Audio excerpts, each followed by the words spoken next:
Mother Nature is unforgiving, and life on this planet is a fragile thing. Here one minute and gone the next in the blink of an eye. Despite this, however, from time to time, people can show a resilience when facing dire circumstances that is nothing short of extraordinary. These are the 5 most amazing wilderness and ocean survival stories. Number 5. Yossi Ginsberg. It started as a promising adventure. Yossi Ginsberg's dream was to hike into uncharted areas of the Amazon rainforest. The thought of discovering places that may never have been seen by man was something he thought would be spectacular.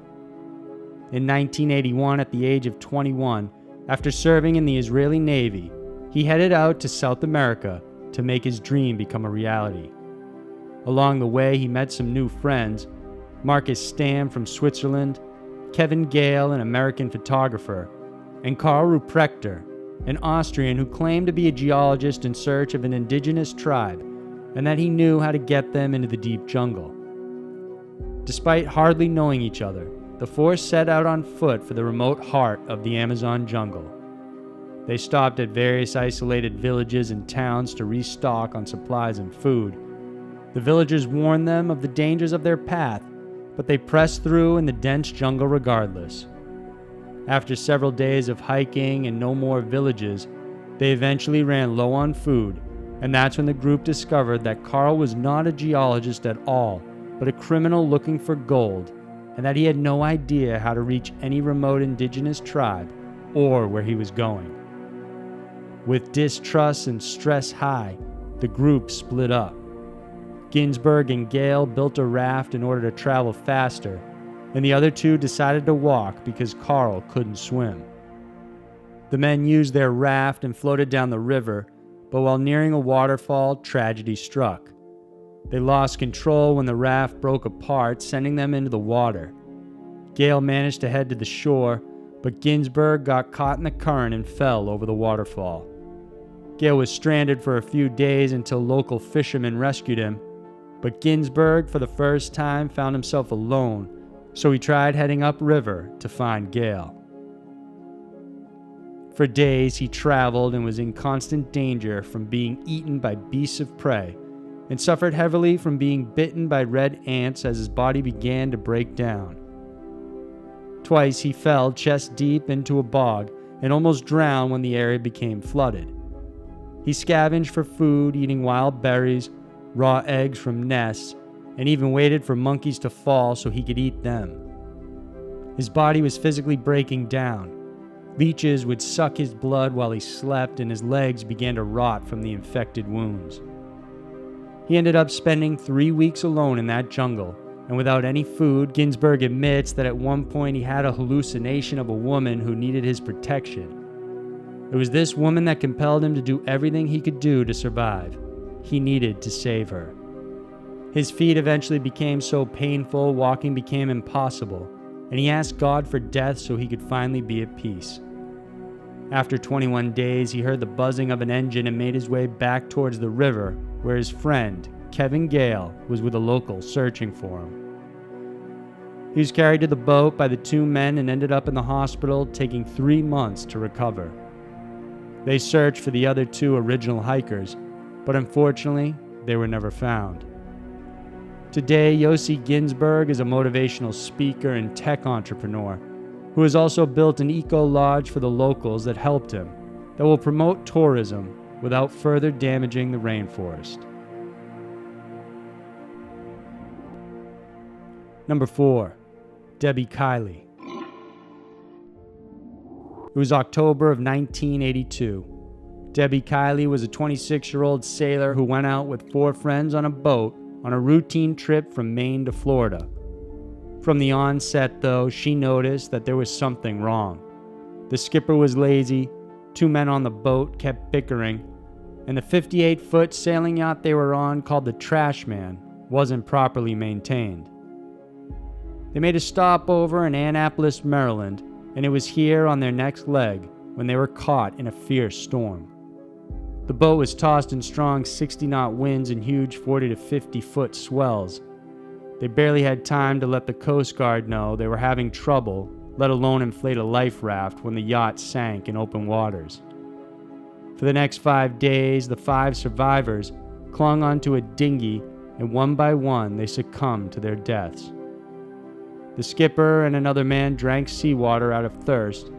Both became delusional and slid off the boat, where they were eventually eaten by sharks. The other woman on the crew was the skipper's girlfriend.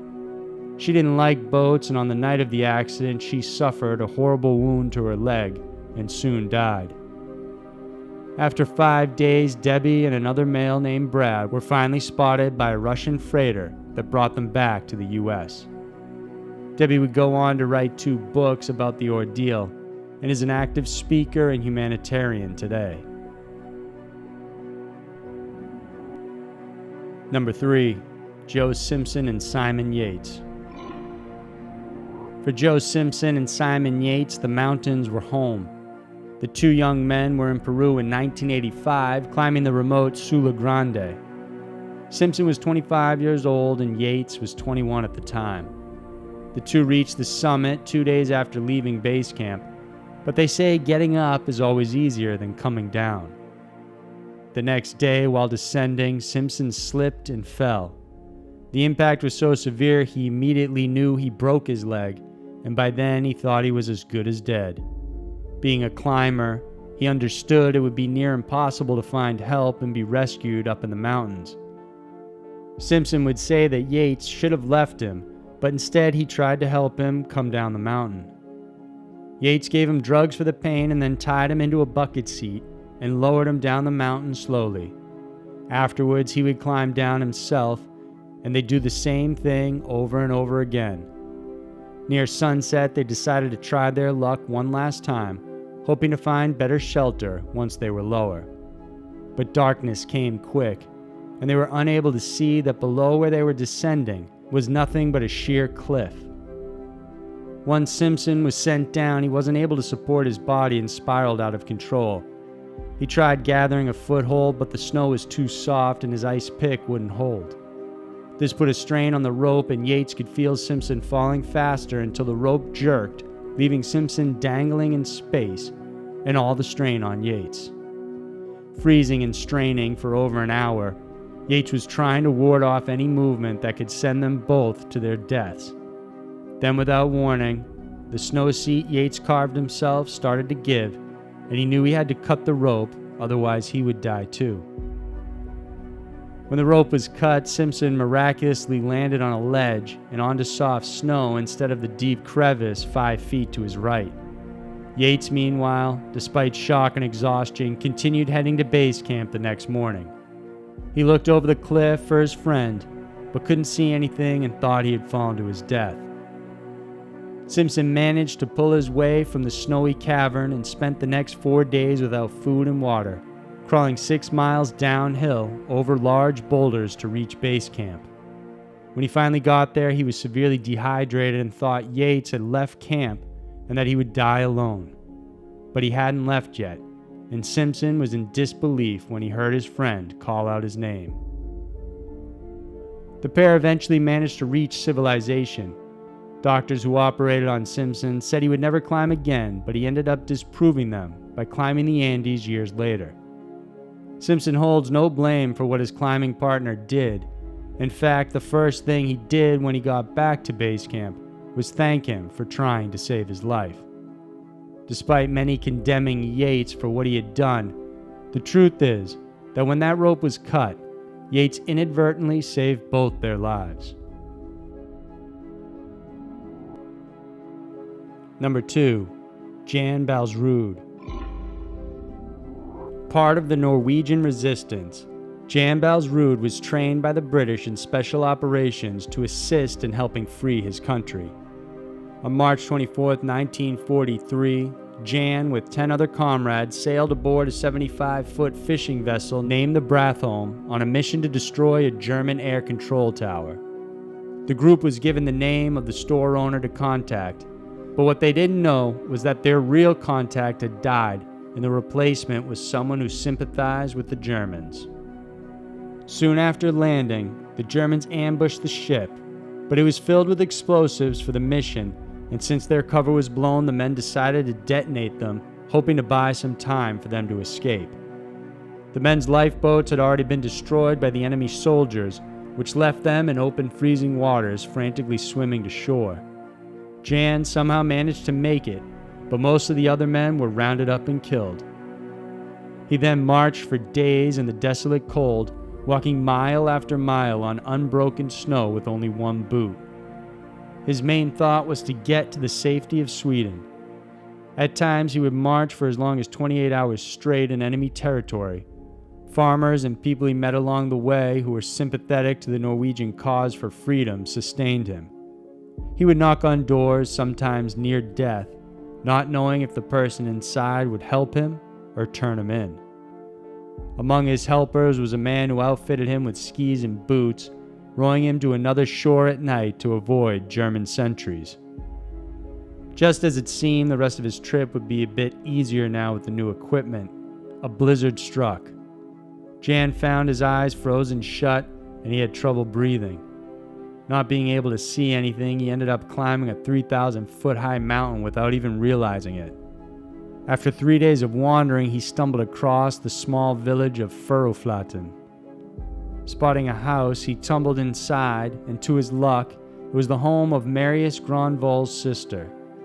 Marius was a resistance sympathizer, and soon Jan found himself being nursed back to health. But it was clear that he would not be able to walk anymore alone. So Marius recruited other people to help smuggle Jan to the border. They placed him in a stretcher, and Marius and his friends trekked through the snow until the terrain became too steep to continue. They had to leave Jan in a small shed with some food, water, a knife, and liquor, and promised to return with more help. During that time, Jan, fearing the infection on his leg would spread further, decided to amputate his big toe. Shortly after, Marius did return and this time had a sled. The group painstakingly pulled him along a mountainous ridge, but needed more men. At this point, Jan felt so hopeless when he was left alone again that he actually tried to kill himself, but the gun trigger had frozen solid. The helpers returned and took him as far south as they could. Jan ended up spending the next 17 days inside a cave, where he further amputated his toes to prevent infection. Finally, an indigenous tribe, the Sami, came to help and brought a team of reindeer. They pulled the sled across a frozen lake and took Jan all the way up to the safety of the Swedish border. Jan was able to fully recover and ended up helping train the Allied soldiers in marksmanship. He became a folk hero, and his story of resilience and devotion to the resistance is well known in that part of the world. Number 1. Jose Salvador Alvarenga. Jose Alvarenga was a fisherman last seen sailing with another fisherman named Ezequiel Cordoba on November 18, 2012. Jose had meant to go with his usual partner out off the coast of Mexico, but he canceled at the last minute. Aboard the 25-foot boat, the men managed to capture their fill of fish, but that's when their luck ran out. After being hit by a storm, they were blown off course. Jose radioed for help just before all electronics stopped functioning. Soon after that, their engine died as well. As the storm grew stronger, they were forced to dump their catch in a desperate attempt to stabilize the boat. The vessel was tossed around while the two men took turns, frantically bailing water. When the storm finally subsided, Jose realized they had drifted too far from Mexico's shore. Despite seeing various planes overhead, their boat was too tiny and they didn't have a mast, so it was impossible to spot overhead. The two survived by capturing fish with their bare hands, and they would eat them raw or in dried out pieces. With their bodies starving for protein and water, they would capture seabirds and sea turtles and drink their blood. Whenever they caught a bird, they would eat every single part of it. But their food source was scarce, and the men would go several days without eating anything. To survive, they also scavenged anything they could find floating in the ocean, from plastic bottles to garbage. One time they got a bag of spoiled milk, rotten vegetables, and chewed out gum, all of which they still ate and drank out of hunger and thirst. There was no shelter on the boat except the small icebox they used to store their catch, and the two men would huddle in this to shield themselves from the elements. Jose was stressed but calm about the ordeal, but Cordoba was the opposite and spent most days crying in despair.